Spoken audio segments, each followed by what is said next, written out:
Gracias, señora Pescador, y también gracias por ajustarse al tiempo. Señora Ayue, cuando quiera, por el Grupo Aragonés, tiene 5 minutos. Gracias, presidenta. Yo coincido con usted, señora Broto, en que siento un absoluto respeto hacia los trabajadores y trabajadoras que están ejerciendo sus labores en protección de menores.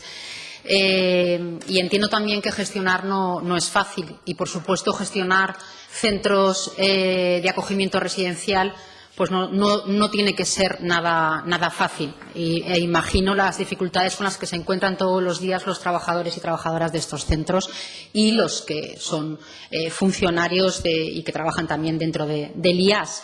Por lo tanto, mi tono, desde luego que va a ser constructivo, porque a mí lo que me interesa es resolver este problema y, por supuesto, resolver la situación en la que se encuentran los menores, que son los que de verdad me preocupan.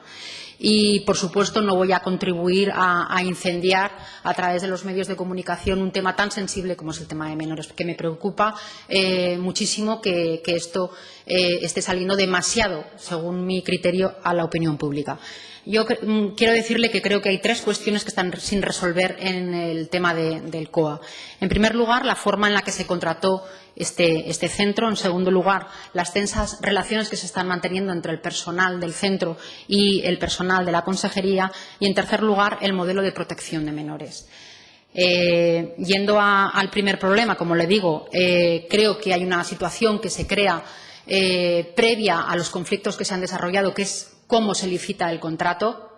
Tengo que decir que el Partido Aragonés, gobernando en ese momento, no estuvo de acuerdo con la licitación de ese contrato, así lo denunció y así firmó un manifiesto en el que nos comprometíamos a que si llegábamos al Gobierno se modificaría ese contrato. Usted alega que a usted, que también firmó ese compromiso, no le ha sido posible llevarlo a cabo porque hay instancias que le están diciendo que es completamente legal. Yo le quiero recordar, señora Broto, que usted también dijo que la intervención general hacía imposible y era completamente legal el asesoramiento jurídico a las mujeres a través del SAM y a través del Colegio de Abogados, y el Colegio de Abogados ahora mismo está prestando este servicio, con lo cual hay veces que esas instancias que dicen que son ilegales, bueno, pues hemos visto cómo de repente se han modificado los criterios y lo que era ilegal ha pasado a ser completamente legal. Entonces, yo creo que sí que hay un problema con el tema del contrato.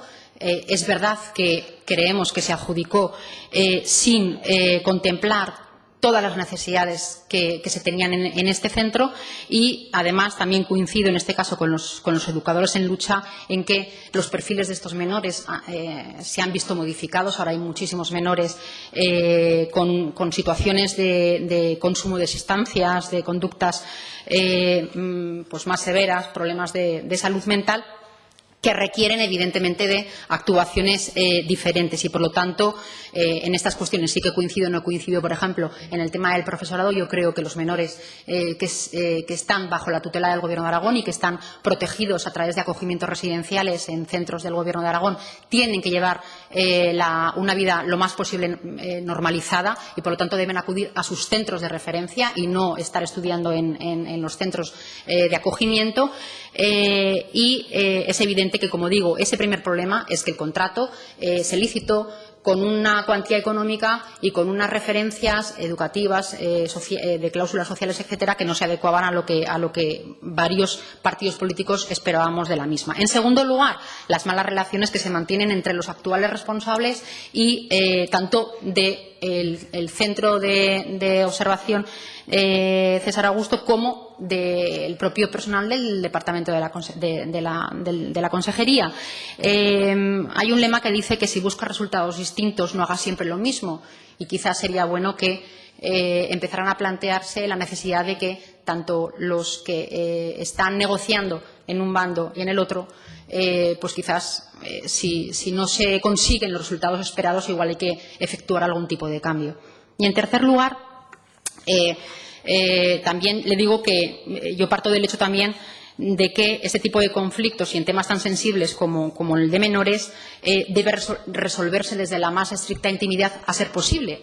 y yo lo tengo clarísimo, yo no comparto la denuncia constante en medios de comunicación. No creo que sea bueno ni para los trabajadores, tampoco a los educadores en lucha, ni, por supuestísimo, para resolver los problemas que afectan a la protección y a la mejora de la vida de los menores que están en esos acogimientos residenciales. Y, en tercer lugar, ya voy finalizando, el modelo de protección de menores. Yo creo que el quid de la cuestión es ese. ¿Cuál es el modelo de protección de menores? Nosotros creemos, desde el Grupo del Partido Aragonés, que hay que pactar, que la necesidad de pactar el modelo de protección de menores y cumplir con la ley actual. Nosotros hemos hecho varias iniciativas en este sentido, pidiéndole a la consejera que modifique las leyes y las normas y reglamentos autonómicos para que se adapten a la Ley Nacional de Infancia y Adolescencia, que lo que dice esta nueva normativa estatal es que obligará al sistema de protección a establecer diálogos intensos y coordinación de acción.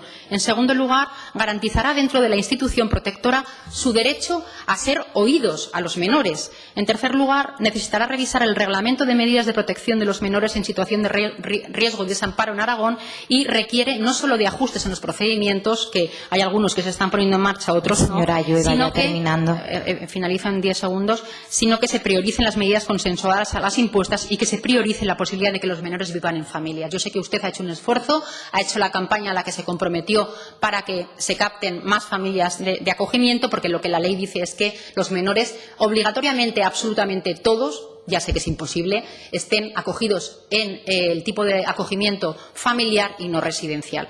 Por lo tanto, yo creo que hay que revisar el acuerdo marco de los centros residenciales de menores, ajustar los procedimientos y, sobre todo, adaptar la normativa aragonesa a la estatal. Gracias.